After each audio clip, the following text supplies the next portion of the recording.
Senhoras e senhores, boa tarde.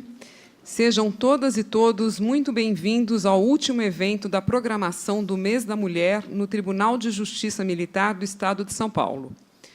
Cumprimentamos e agradecemos a presença das servidoras e servidores, colaboradoras e colaboradores da Assessoria Policial Militar do TJMSP, bem como das colaboradoras terceirizadas desta Corte. Agradecemos também a audiência de todas as pessoas que nos acompanham pelo canal oficial do TJMSP no YouTube. Para dar início a esta solenidade, passamos a palavra ao presidente do Tribunal de Justiça Militar do Estado de São Paulo, desembargador militar Enio Luiz Rossetto. Mais uma vez, muito boa tarde a todos e a todas.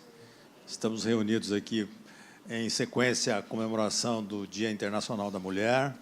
Já é uma tradição aqui no tribunal, e temos a honra e a alegria de receber a doutora Raquel aqui entre nós, defensora pública do Estado de São Paulo, já esteve por aqui, ainda que por um breve tempo, mas que trará ali uma palestra muito importante, que é uma questão que envolve a todos nós, né, que é a violência contra a mulher. Os números são bastante inquietantes, em todos os sentidos, né? As mulheres sofrem todo tipo de violência, embora nós tenhamos uma legislação até, vamos dizer assim, até moderna, né, em certo sentido. Mas há muito que fazer, e muito por nós fazermos e muito por nós também nos educarmos. Essa é a grande questão, né? Conversava outro dia com uma pessoa, ela dizia assim, olha, a mulher tem um papel importante, né, na família, sobretudo, mas quando ela educa o filho, ela tem que saber educar o filho para respeitar uma mulher. Então, todos nós temos aí um papel muito importante. Mas a doutora Maria Elisa vai fazer a apresentação do currículo da doutora Raquel e vamos dar sequência, então, ao trabalho. Boa tarde a todos e a todas. Primeiramente, eu gostaria de, como mulher, como magistrada desse tribunal e presidente do Comitê de Participação Institucional Feminina, dar as boas-vindas à doutora Raquel. Ela é defensora pública do Estado de São Paulo, com atuação na Casa da Mulher Brasileira, é integrante do Núcleo Especializado de Promoção e Defesa dos Direitos das Mulheres. É uma honra e uma satisfação recebê-la aqui entre nós. Primeiramente, só algumas palavras, eu gostaria de ressaltar que a violência de gênero, embora ela atinja seu ápice com o feminicídio, ela tem diferentes formas, isso foi um ganho da Lei Maria da Penha, então existe também a violência psicológica, a violência patrimonial, e ela atravessa todas as classes sociais, econômicas, e se faz presente nas casas, nos ambientes de trabalho e nas ruas. Então, é algo que nós precisamos, em nosso país, ela é pandêmica, nós precisamos discutir. Eu vou trazer só alguns dados, porque é importante a gente sempre repetir esses dados, para a gente lembrar o quanto que o tema realmente é algo que toca, que deve nos tocar a todos, né? Na 5ª edição do relatório Visível e Invisível, a vitimização das mulheres no Brasil, pesquisa publicada pelo Instituto Datafolha, solicitada pelo Fórum Brasileiro de Segurança Pública, 91,8% das agressões contra as mulheres nos últimos 12 meses foram testemunhadas por outras pessoas, sendo que 86,7% dessas testemunhas pertenciam ao círculo social ou familiar da vítima. 47,4% das vítimas não denunciaram nem procuraram a ajuda das instituições ou de pessoas próximas. O perfil das testemunhas das agressões, que foram umas pesquisas recentes que foram muito interessantes, colocaram que 47% eram amigos ou conhecidos, 27% eram filhos. Isso é muito importante, porque quando um filho presencia a agressão dentro do ambiente doméstico, é uma perda de um cidadão aí, mais saudável do ponto de vista mental e emocional. Então, é um dado muito triste. E 12,4% tinham outro grau de parentesco. Eu estava comentando com a defensora que há, de certa forma, no nosso país é um país problemático, né? Assim, tem muitos problemas, é um país de terceiro mundo, dimensões continentais, então existe uma certa falência estatal nesse combate à violência de gênero. Então, diante disso, reserva-se a nós todos, cidadãos, um importante papel nesse combate. Lembrando que a Constituição Federal ela diz que a segurança pública ela é dever do Estado, mas ela é um dever do Estado, mas ela é responsabilidade de todos. Então, eu fico muito feliz de ver que há homens aqui e é importante que nós estejamos aqui discutindo isso, porque a gente precisa estar atento ao nosso redor, seja para auxiliarmos ou denunciarmos alguma violência, e como os pais, educadores dos nossos filhos, para que não reproduzam essas violências. Mas a gente só vai conseguir identificar essas violências com o letramento. Então, essa é a importância, eu acho, hoje, da palestra que a gente vai assistir aqui. Muito obrigada. Retomar a palavra mais uma vez, para pedir licença, eu vou me retirar. Nós estamos com trabalho aí, e vamos dar continuidade. Deixo a doutora Raquel à vontade. Mais uma vez, seja bem-vinda entre nós, nossa casa. Muito obrigado por ter comparecido, né? Então, os trabalhos ficam dirigidos para a doutora Maria Elisa.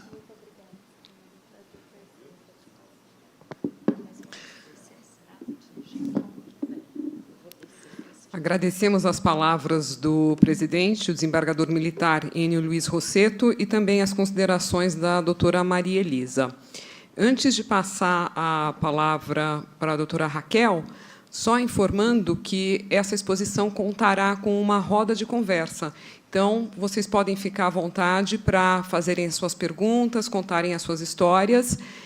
Lembrando que o evento está sendo transmitido, então, quem quiser fazer alguma colocação, me avisa para eu levar o microfone até o local. Ok? Com a palavra, doutora. Bom, boa tarde a todas e todos os presentes. Agradeço imensamente, nas pessoas da doutora Maria Elisa e também do desembargador Enio, o convite para estar com vocês aqui hoje, servidores e servidoras do Tribunal de Justiça Militar e também de outros tribunais, né, que nos acompanham pela transmissão.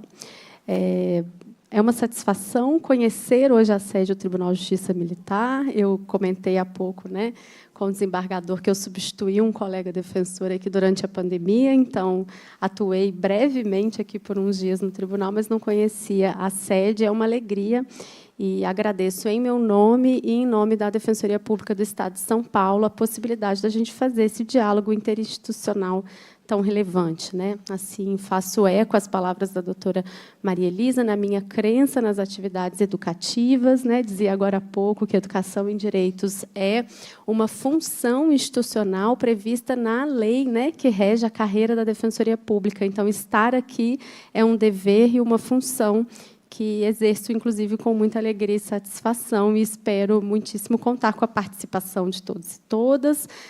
Optei por fazer uma fala sem apresentação de slides. Eu vou explicar de que maneira eu vou organizar essa fala para ficar bem didática, mas gostaria muito de contar com a participação, perguntas, considerações, são muito bem-vindas. Eu acho que a não apresentação de slides também tem a ver com tornar esse momento, né, como anunciado, com uma vocação para um pouco mais uma roda de diálogo e de conversa a respeito desse tema, que, como a doutora Maria Elisa disse, pertence a todas e todos nós, né? Bom, gente, vamos pensar, né, no título do evento, porque é a partir dele que nós vamos estruturar essa nossa conversa.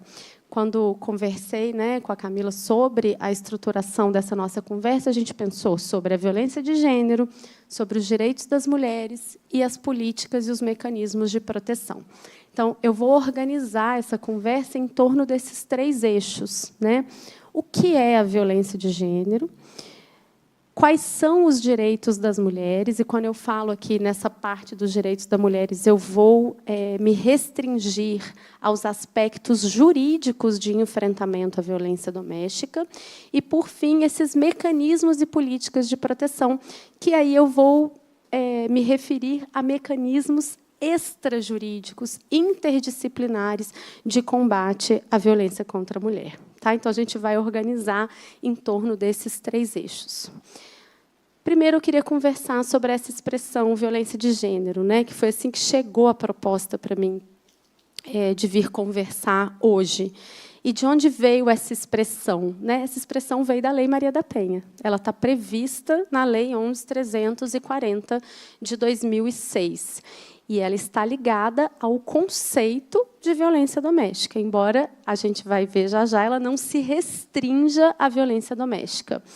Mas a violência de gênero é aquela violência que vai ser praticada contra uma mulher em razão de ela ser mulher. Né? Então, não basta que seja uma violência praticada contra uma mulher, mas uma violência que é praticada contra essa mulher em razão da sua condição de mulher. Esse é o primeiro requisito que a gente vai ter na Lei Maria da Penha para que aquela conduta mereça a proteção dessa legislação.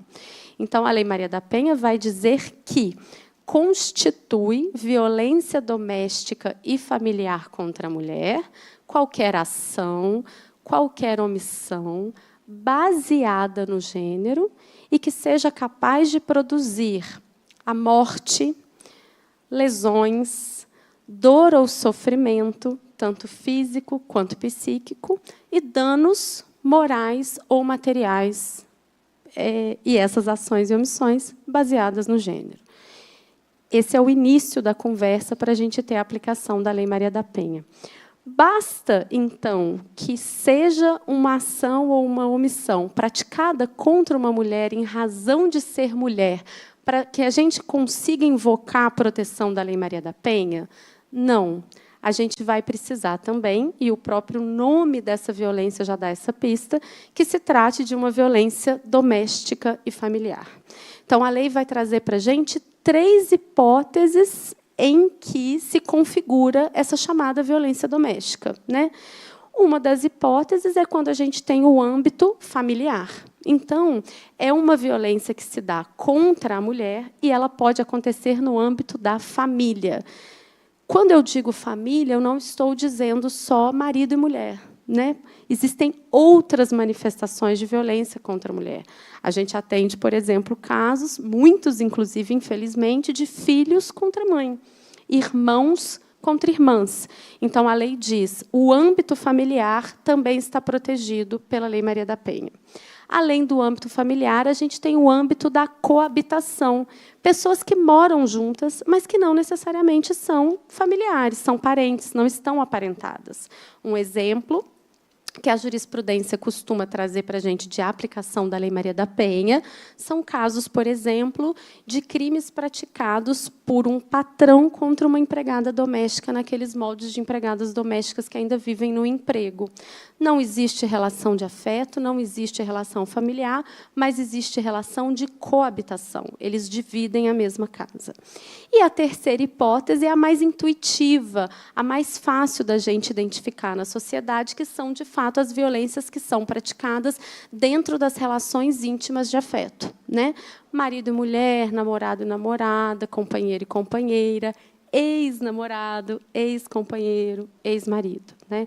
Essas são, basicamente, as 3 situações que a gente tem dentro da Lei Maria da Penha.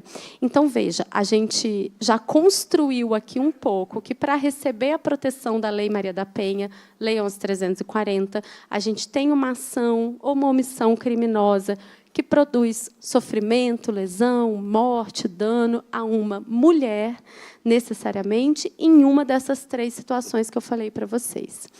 Mas, bem, existem também violências que se praticam na sociedade contra mulheres, em razão de serem mulheres, portanto, uma violência de gênero, mas que não recebem a proteção da Lei Maria da Penha, porque não é família, não mora junto e não tem relação íntima de afeto. Né?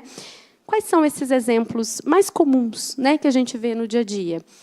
Um que a gente atende muito na Casa da Mulher Brasileira, briga de vizinhos, né? E que, muitas vezes, não está relacionado ao muro, não está relacionado ao uso do elevador, está relacionado ao gênero da mulher, dela ser mulher. E como que a gente percebe isso? Pelo tipo de xingamento que é feito, porque, às vezes, invoca-se o tipo de roupa que a mulher está usando, porque, às vezes, usa-se algum tipo de estereótipo feminino para fazer o xingamento, para fazer a ofensa. Então, por determinadas circunstâncias, essa violência pode ser, sim, considerada uma violência de gênero, mas que não é uma violência doméstica e familiar contra a mulher. Então, veja, toda violência doméstica e familiar necessariamente será violência de gênero, mas não necessariamente toda violência de gênero será violência doméstica e familiar. Não será Maria da Penha, né? Briga de vizinhos é um exemplo, né, que é muito comum. Outro exemplo, infelizmente, que vem se tornando cada vez mais comum no nosso país, a violência de natureza política, né? A tentativa de exclusão, humilhação, opressão das mulheres no ambiente político, uma tentativa de diminuição da participação da mulher nas ambiências políticas. É uma violência de gênero, a depender do caso concreto, será considerada uma violência de gênero, mas que não vai receber a proteção da Lei Maria da Penha. O que fazer com esses casos, né? Porque a Lei Maria da Penha, hoje em dia, quase todo mundo já sabe, já conhece, sabe um pouco orientar, mas e nos outros casos, né? Quando a gente tem uma violência de gênero que não enquadra na Lei Maria da Penha, essa mulher fica desprotegida? Ela não fica desprotegida. Ela vai receber os mecanismos legais convencionais de proteção, da mesma forma que um homem vai receber mecanismos convencionais de proteção, né? Quando dizem assim, mas e se o homem for lesionado, né? E se um homem for vítima de violência, ele não tem proteção? Ele tem. Ele não tem a proteção da Lei Maria da Penha. Da mesma forma, determinadas mulheres, em determinadas situações, também não terão a proteção da Lei Maria da Penha. Uma estratégia que a gente vem utilizando com algum êxito na Casa da Mulher Brasileira para conseguir, por exemplo, medidas de distanciamento de agressores em relação a mulheres que são vítimas de violência de gênero sem enquadramento na Lei Maria da Penha, é usar as medidas cautelares diversas da prisão previstas no artigo 319 do Código de Processo Penal, né? Então, existe um determinado crime praticado contra essa mulher, então, uma injúria, uma calúnia, uma difamação, uma ameaça, um crime de perseguição, né? Em casos mais graves, um crime de lesão corporal.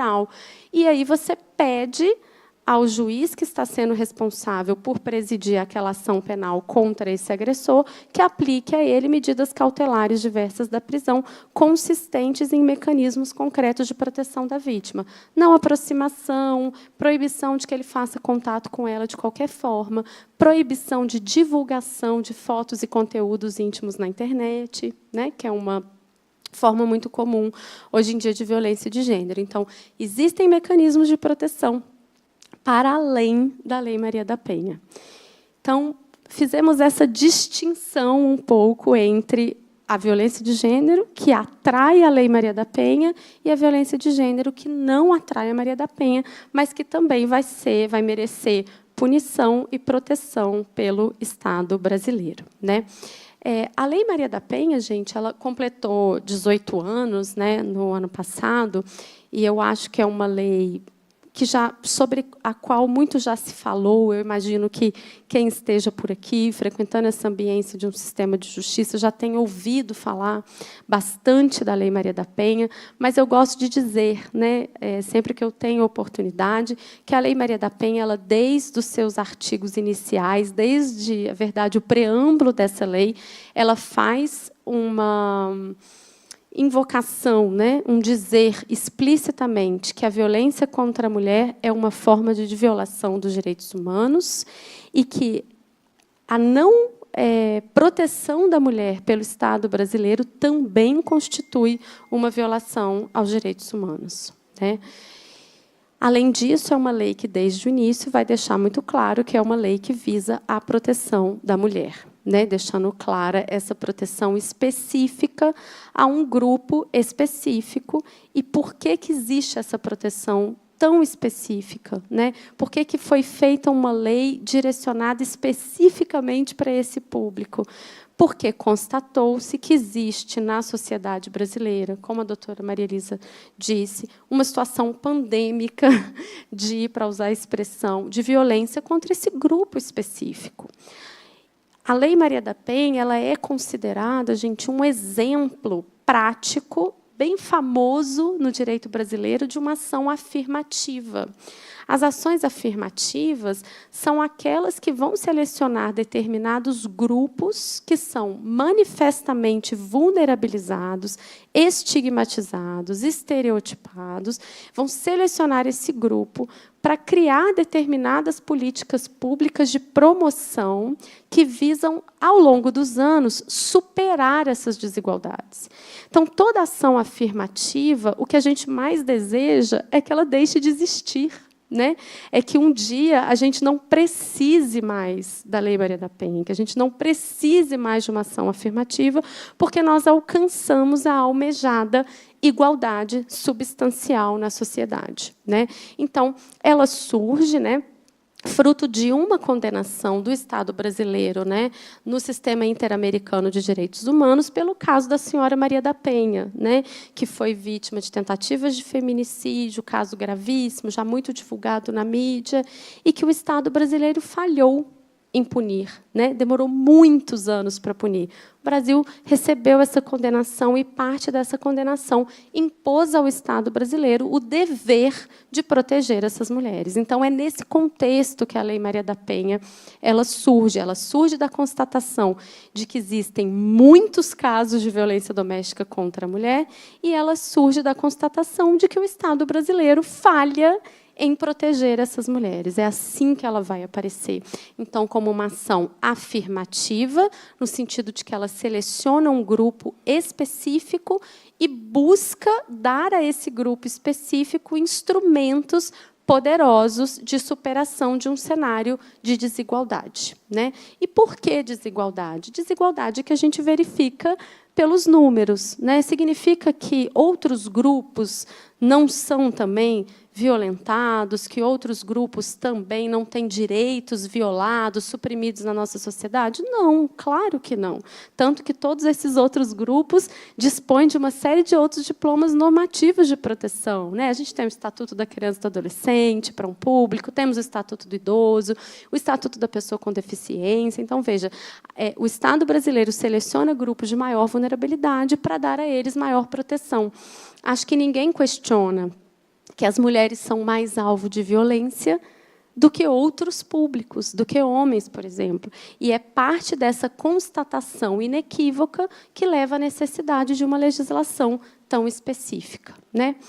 A Lei Maria da Penha, gente, a doutora Maria Elisa até adiantou um pouco disso, né? Ela também teve uma grande contribuição de dizer das formas de violência, né? A violência ela não é só física. Ela não é só física.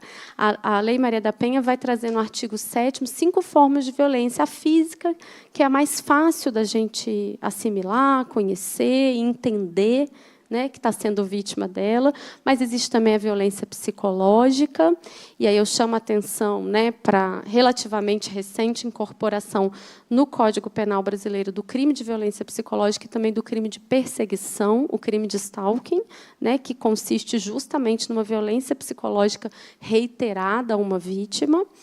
A gente vai ter a violência sexual, a violência patrimonial e a violência moral. Né? E a violência moral muito relacionada aos crimes contra a honra, a injúria, a calúnia e a difamação. Tá? Bom, dentro da violência de gênero, eram essas as considerações que eu queria fazer, que eu disse que seriam 3 grupos, né, essa fala. Queria deixar bem clara essa definição da violência de gênero e da violência doméstica e familiar contra a mulher, né, e esse conceito que é trazido pela Lei Maria da Penha. Falando sobre os direitos das mulheres, gente, e aí, como eu disse para vocês, a gente vai conversar um pouco sobre esses mecanismos jurídicos de proteção, esses mecanismos jurídicos de enfrentamento da violência doméstica. A Lei Maria da Penha, quando ela surge, né, ela foi muito celebrada por um dispositivo específico, que é aquele que impede a aplicação, né, daqueles institutos despenalizadores do juizado especial, a transação penal, a suspensão condicional do processo, né, o pagamento de cesta básica, o pagamento de prestações pecuniárias àqueles homens que são condenados ou aquelas mulheres que são condenadas por violência doméstica e familiar, né? Além dessa proibição, né, de celebração desse tipo de acordo em casos de condenação por crimes de violência doméstica, a Lei Maria da Penha ela trouxe uma inovação muito importante em termos de direito das mulheres, que são as chamadas medidas protetivas, né? Medida protetiva da Lei Maria da Penha. O que são as medidas protetivas da Lei Maria da Penha? São instrumentos concretos, né, de proteção e prevenção da violência contra uma mulher. Então, a gente tem, basicamente, 3 artigos, né, na Lei Maria da Penha, os artigos 22, 23 e 24, que vão falar dessas medidas de proteção. O artigo 22 ele vai trazer aquelas medidas que são direcionadas ao próprio agressor. São as medidas que eu costumo chamar as medidas de distanciamento, né? Vai ter uma determinação judicial de que, por exemplo, o agressor seja afastado do lar comum com a vítima. Vai ter a determinação judicial de que ele não possa se aproximar a 300 metros dessa vítima, de que ele não possa frequentar os mesmos lugares que ela, de que ele não possa fazer contato com ela. Existe a medida protetiva de apreensão de arma de fogo, né, de restrição a porte e posse de arma de fogo, essas todas no artigo 22. Vejam que são medidas muito concretas mesmo, que buscam, de alguma forma, criar quase que uma película de proteção em torno dessa vítima, para que o agressor não se aproxime dela, né? No artigo 23, a gente já tem medidas que são relacionadas à própria vítima, a própria mulher ofendida.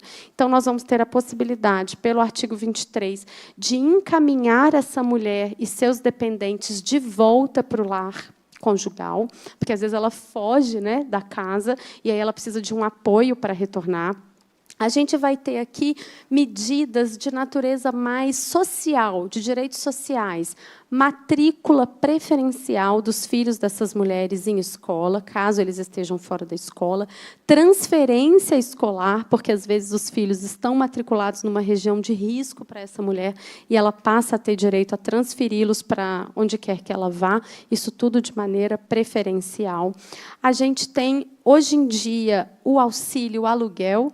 A gente sabe que, muitas vezes, a mulher fica presa à situação de violência em razão de dependência econômica, né, do agressor. Ela não consegue sair de casa porque ela não tem para onde ir, não tem como pagar uma outra moradia, não tem como se sustentar sozinha. Então, é possível, hoje em dia, fazer pedido de auxílio aluguel. Assim como é possível pedir, dentro da própria medida protetiva, pensão alimentícia, tá, para os filhos dessa vítima, como um mecanismo emergencial para ela conseguir sair da situação de violência.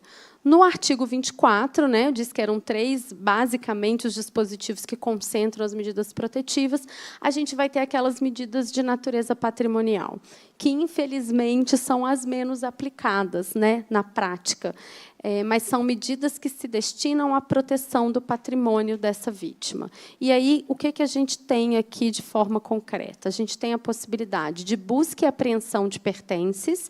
Então, muitas vezes, o agressor ele se apodera de objetos da vítima, instrumentos de trabalho, documentos pessoais, roupas. É possível pedir a busca e apreensão desses objetos. É possível pedir uma proibição temporária de celebração de contratos de compra e venda, de locação, para impedir que esse agressor se desfaça do patrimônio antes de que seja viabilizada a partilha dos bens, né?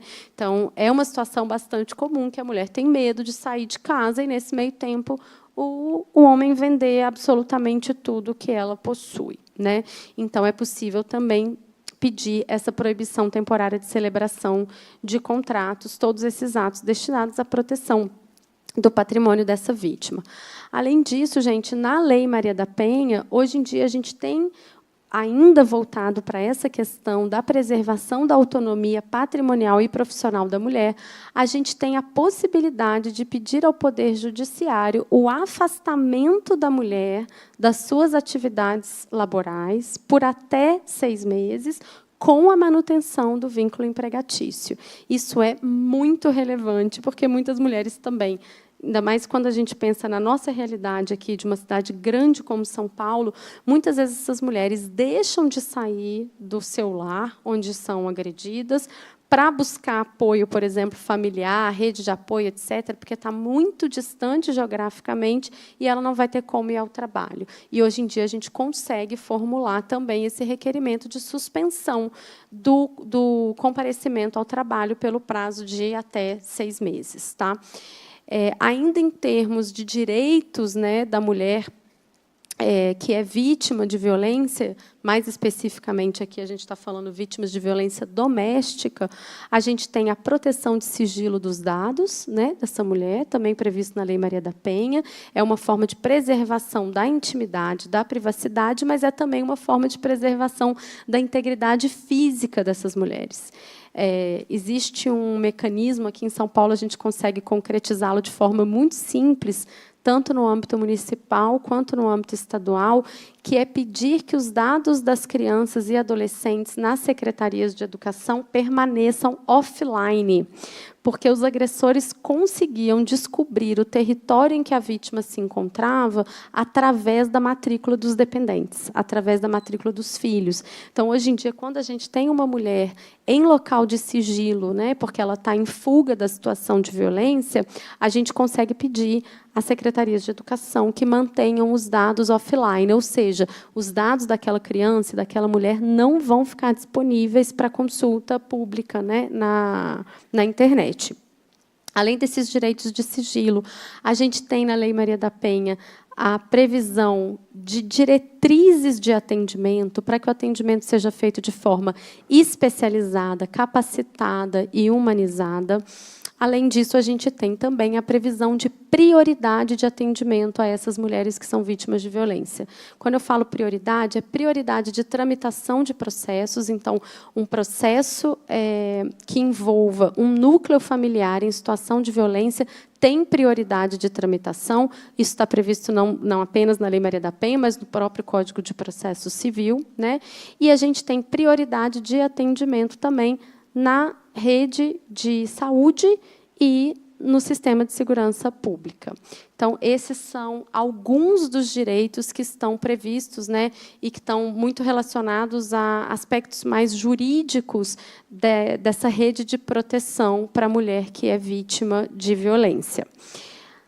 Além das questões mais específicas, assim, que eu disse para vocês, que estão previstas na Lei Maria da Penha, gente, eu gosto muito de dizer que a Lei Maria da Penha, principalmente as medidas protetivas, elas são um alívio imediato, às vezes uma forma da mulher escapar, uma rota de fuga mesmo da situação de violência, né? Daqui a pouco eu vou explicar para vocês como é a atuação prática na Casa da Mulher Brasileira, mas lá a gente recebe mulheres literalmente em situação de fuga, né? Mulheres também em risco de morte. E muitas vezes, essas mulheres que chegam até ali, elas precisam da medida protetiva, literalmente, para conseguir sobreviver, né? Só que, uma vez passada a situação de risco imediata, e uma vez que ela já obteve as medidas protetivas, a superação do ciclo de violência ela envolve muitas outras coisas, né? Porque essa mulher, por exemplo, vai continuar tendo filhos em comum com esse agressor, né? Como que a gente vai compatibilizar essa figura que, né, do agressor, mas que é pai e que, de alguma forma, pretende continuar a exercer o direito de visita, né? Vai existir alguma forma de compartilhamento da guarda? Essas visitas vão ser disciplinadas de que maneira? De que maneira vai haver pagamento de pensão? Vai haver divórcio? Vai haver um reconhecimento, uma dissolução de união estável? Existem bens a serem partilhados? Então, veja, existem uma série de consectários da violência doméstica, para além da questão criminal, para além do crime que foi praticado, que outros setores do direito precisam dar conta, né? E aí o direito de família é um setor, né, do direito que está muito relacionado à violência doméstica. A gente percebe que, muitas vezes, essas relações familiares, principalmente envolvendo os filhos em comum, serão fonte de conflitos que podem conduzir a episódios de violência doméstica. Então, a gente tenta, além das medidas protetivas, também já organizar a vida do direito de família dessa mulher. Vamos fazer uma partilha de bens? Vamos ver o que é direito dele, o que é direito seu? Vamos fazer um pedido de pensão alimentícia? Como que isso vai se organizar?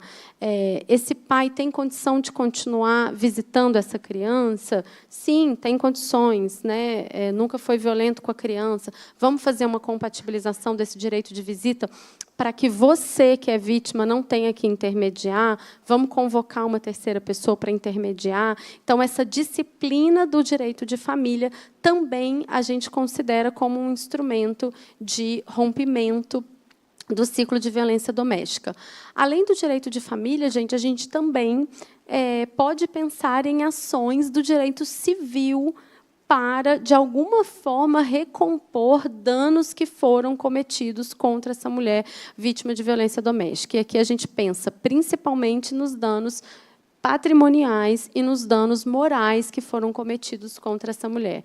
Então, é comum, por exemplo, que em episódios de violência exista destruição total ou parcial de bens da vítima, né? Eu, pessoalmente, já atendi um caso que eu acho que me marcou muito, assim, que essa vítima ela foi violentamente, né, agredida, ela chegou muito machucada para o atendimento. E, além disso, o ex-companheiro dela, ele picotou absolutamente todas as roupas dela. Tudo que ela tinha. Roupa íntima, biquíni, bolsa, sapato, bijuteria, tudo o que ela tinha foi destruído, né? Então, para essa mulher, além das medidas protetivas, além das ações de direito de família, nós fizemos também uma ação de indenização pelos danos materiais, né, que foram provocados, afinal de contas, ela teve as coisas dela destruídas, e também danos morais, porque a gente sabe que quando você destrói tudo que uma pessoa tem, toda a sua roupa, a forma como você se apresenta socialmente, você não está destruindo só uma questão patrimonial, você está destruindo a autoestima, a forma como essa pessoa se apresenta socialmente, ainda mais que, geralmente, quando eu como defensora pública, estou falando para vocês de casos, na maioria das vezes eu estou falando de casos de pessoas muito pobres, né? Então, é um dano moral muito intenso, né? Então, além das questões penais, né, do processamento do agressor, da vítima ter essa reparação pelo Estado, do reconhecimento daquela ofensa com a imposição de uma pena a esse agressor, também ações de família, também ações do direito civil. E aí, gente, para fechar, né, a nossa fala sobre políticas e mecanismos de proteção, e aí eu estou usando essa expressão aqui como mecanismos que eu vou dizer agora um pouco extrajurídicos, né? É quando o direito, e é muito duro para nós que somos do direito admitir isso, mas é quando o direito diz para a sociedade que não é suficiente, né? E não é mesmo, né? Os mecanismos jurídicos de proteção não são suficientes.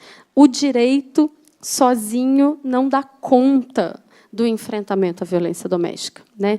Se desse conta, talvez a gente não estivesse com números tão alarmantes como foi mencionado aqui na abertura dessa mesa de hoje. Então, gente, a Lei Maria da Penha, ela a todo momento, né, ela é uma lei curta, que eu convido, né, quem for aqui, de alguma forma operador do direito, quiser fazer a leitura dessa lei, uma lei de 40 e poucos artigos, é uma lei pequenininha, mas vocês verão que, em muitos momentos, a lei convoca toda a sociedade e diversos ramos do conhecimento a contribuírem com o enfrentamento à violência doméstica, né? Inclusive, um dos artigos iniciais da Lei Maria da Penha diz que é dever do poder público, da família e da sociedade contribuir para o enfrentamento à violência doméstica, né? A doutora Maria Elisa falou um pouco disso na fala dela aqui inicial, quando ela disse que a segurança pública, de alguma forma, é dever de todos nós, né? E, na Lei Maria da Penha, o legislador está dizendo de forma muito clara que é dever não só do Estado, mas da família e da sociedade cuidar do problema da violência doméstica. Então, não é um problema apenas do defensor e da defensora pública, dos delegados e delegadas de polícia, promotores e promotoras, juízes, né, e juízes de direito. É um problema de todos nós.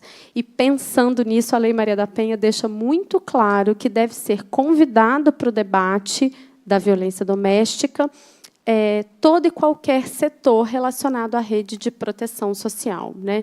E aí, o que significa isso, né? Que a gente vai ter presente na proteção à mulher também mecanismos sociais, mecanismos da área da saúde, da psicologia, da educação, né? Não é só um problema de delegacia, de varas criminais, de juizados de violência doméstica.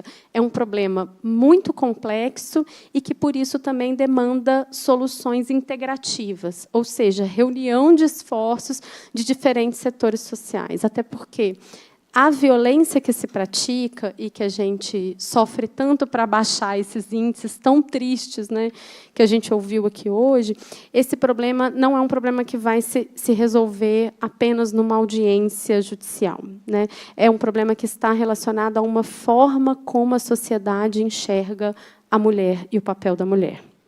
E, para isso, a gente precisa de educação, de letramento, né?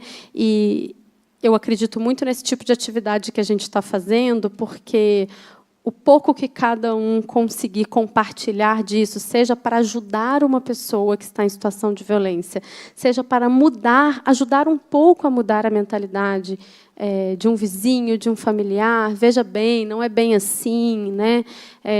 Quando alguém brincar, né? Por que não existe a Lei João da Penha? A gente ter condições, não, veja bem, eu sei que não existe essa necessidade por isso e tal. A gente conseguir explicar isso que vai transformar, né? É o que a gente acredita, assim. Então, eu acho também muito importante quando eu estou em espaços eminentemente jurídicos como esse, como é o meu também, né? Porque a minha atuação é jurídica, mas eu acho muito importante a gente entender a insuficiência do nosso trabalho, né?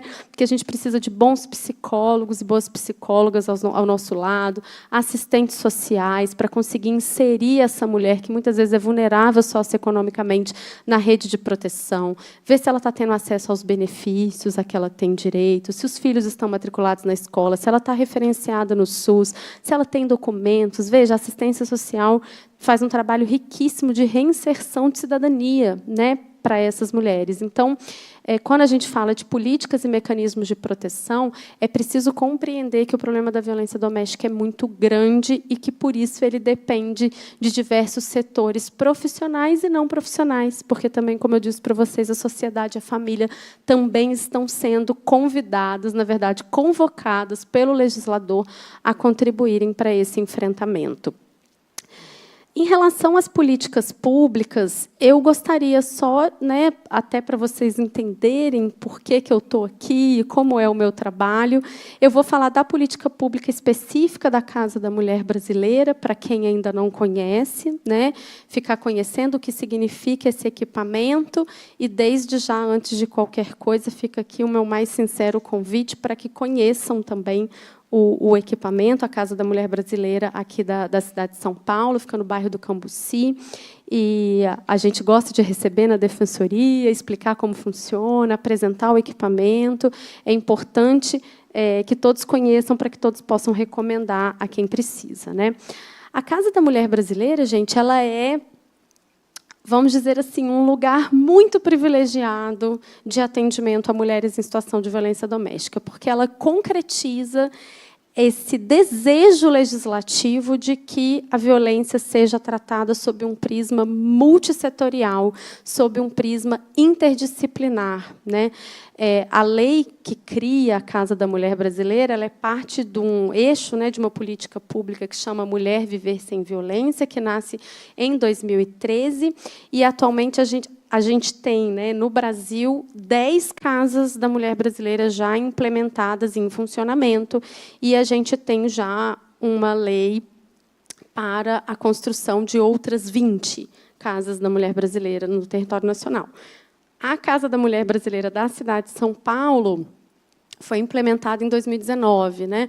Mas a primeira CMB do Brasil foi implementada em 2015, então, uma política pública que está aí completando 10 anos. Né? E por que eu estou dizendo para vocês que ela é um lugar privilegiado de atendimento? É como a gente gostaria, né, que todos os atendimentos a vítimas de violência doméstica acontecessem, porque ela é interdisciplinar. E, com isso, né, com esse caráter interdisciplinar, a gente consegue dar um atendimento completo para essa mulher, e a gente consegue também evitar a revitimização dessas mulheres, né? Então, a Casa da Mulher Brasileira, gente, ela é composta, né, pela minha instituição, isso em todas, tá, gente? A de São Paulo e todas do Brasil repetem exatamente essa mesma estrutura, né? Então, a gente vai ter em todas as CMBs Defensoria Pública, né, uma equipe da Defensoria Pública, aqui na cidade de São Paulo, né, com muita alegria, desde maio eu coordeno a Defensoria Pública aqui da Casa da Mulher Brasileira, uma equipe formada por 10 pessoas, né, eu e mais 9 pessoas. Além da Defensoria Pública, nós temos o Ministério Público, com uma promotora de justiça, nós temos o Tribunal de Justiça, né, com a condução da doutora Joana, que é a juíza de direito da CMB, a Delegacia da Mulher, que no nosso caso aqui de São Paulo é a primeira DDM, uma ala psicossocial, ou seja, uma ala de atendimento por assistentes sociais e psicólogas.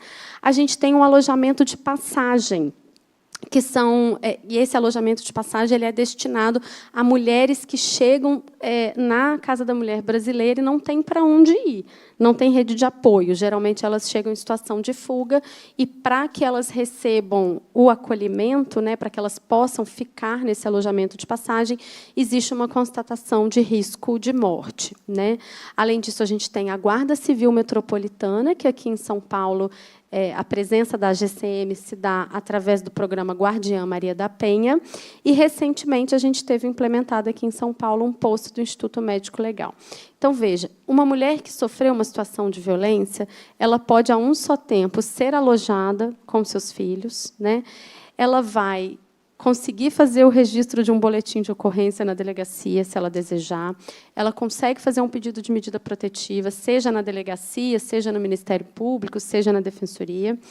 É até importante a gente dizer que, na Defensoria, a gente faz a medida protetiva, principalmente naqueles casos em que a mulher não quer fazer BO, porque é possível, né, a mulher não querer registrar um boletim de ocorrência e fazer pedido de medida protetiva.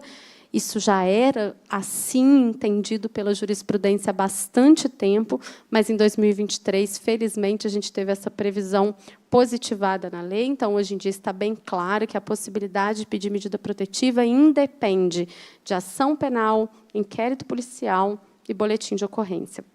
Então, ela consegue, né, retomando, fazer pedido de medida protetiva, fazer BO se desejar, já ser examinada no IML, né, que está ali naquele mesmo lugar. A juíza dali mesmo já concede ou não concede, dependendo do caso, a medida protetiva.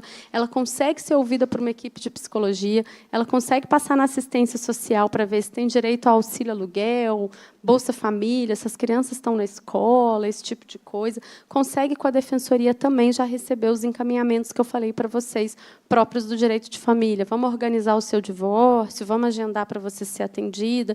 Então, veja, é um atendimento que busca, de alguma forma, compreender a violência como um problema global, né, a ser dimensionado e controlado por muitos setores, e evita a revitimização, no sentido de que ela não vai precisar ficar percorrendo vários equipamentos.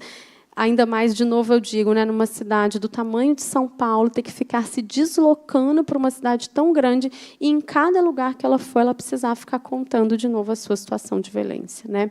Então, é um lugar em que as instituições estão integradas, atuando de forma conjunta, né, para o combate de um único mal, que, no caso, é a violência doméstica. Bom, gente, eu confesso que eu não contei, não fiz nenhuma contabilização do tempo.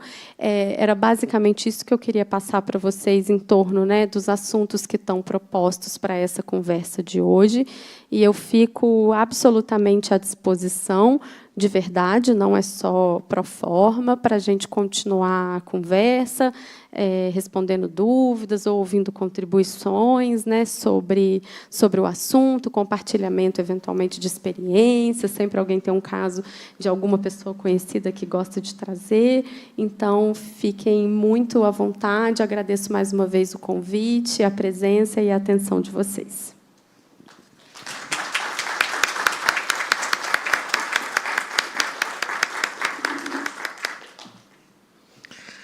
Temos perguntas?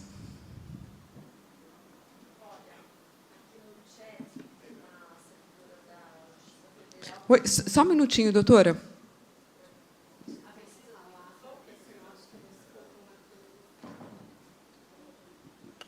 Oi, aqui no chat, uma servidora da Justiça Federal perguntou por que o Estado não faz campanha de enfrentamento de violência doméstica e familiar, constante ou permanente, nos meios de comunicação e nas redes sociais governamentais.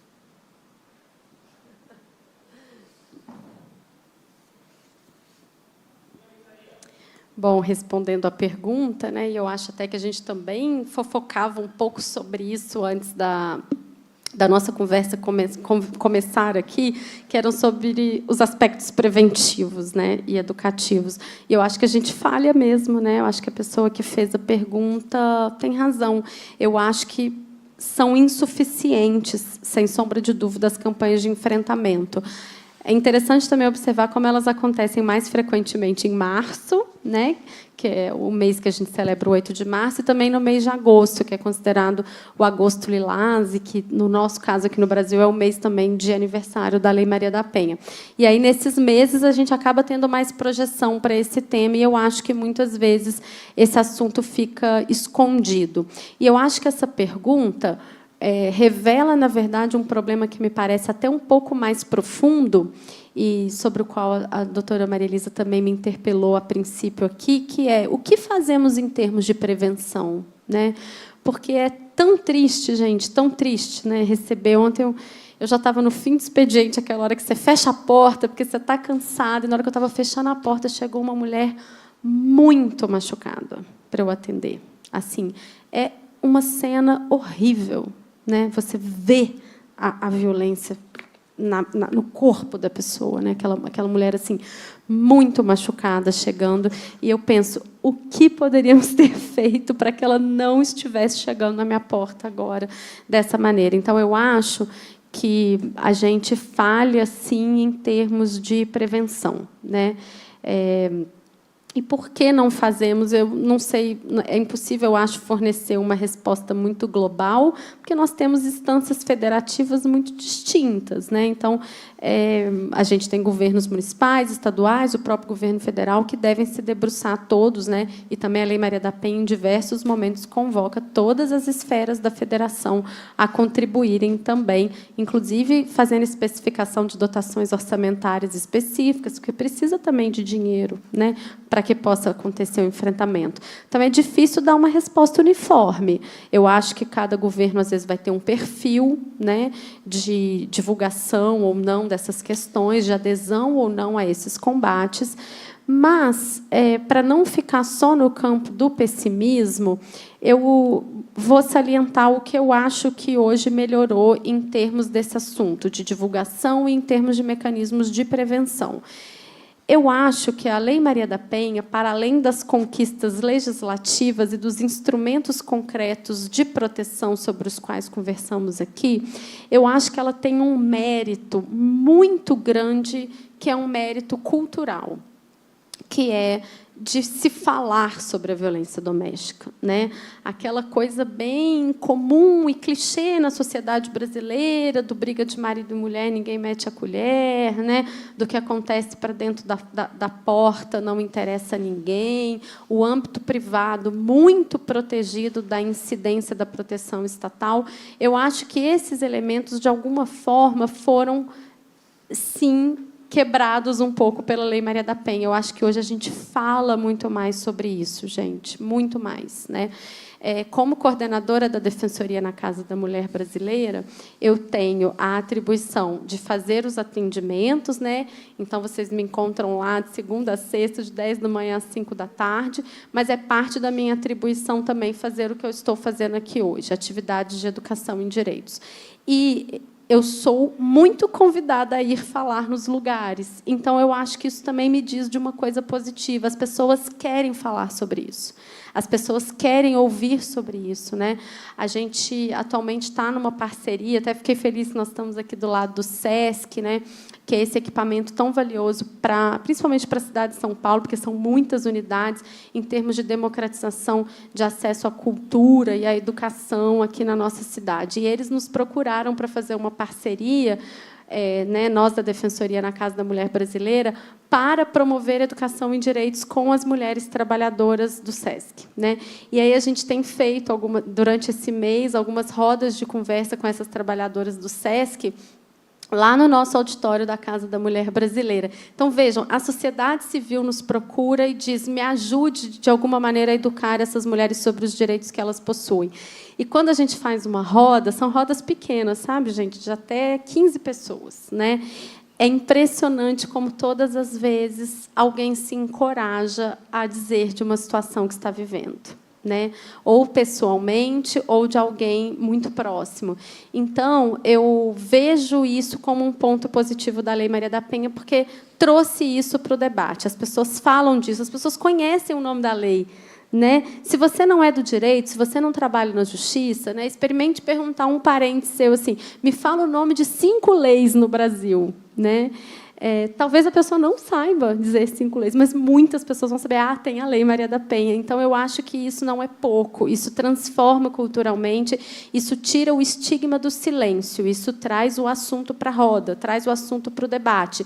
Vamos conversar, vamos receber críticas, eventualmente, questionamentos, vamos, né? E vamos esclarecer, e vamos debater, e vamos também promover autocríticas das nossas práticas, vendo que podemos melhorar, mas nós vamos falar sobre isso. Então, eu acho que ainda falhamos, sim, nos mecanismos de divulgação e prevenção, mas eu acho também que existe evolução da Lei Maria da Penha para hoje. Não sei se respondi, mas é por aí, algo por aí. Mais alguém?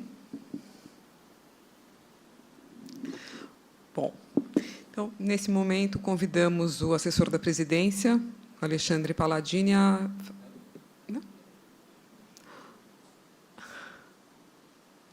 fazer a entrega da lembrança para...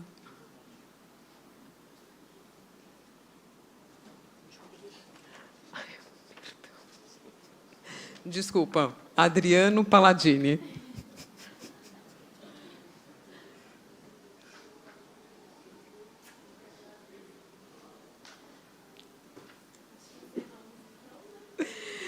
Sim, encerramos. Agradecemos imensamente a palestra da doutora Raquel, lembrando que tanto essa palestra da doutora Raquel quanto a palestra da doutora Arlene, que foi realizada na semana passada, estão disponíveis no canal do TJMSP no YouTube. E encerramos dessa forma a programação do Mês da Mulher aqui no TJMSP, e agradecemos a todos e a todas que participaram e contribuíram para o sucesso desta e de outras iniciativas. Obrigada, boa tarde a todos.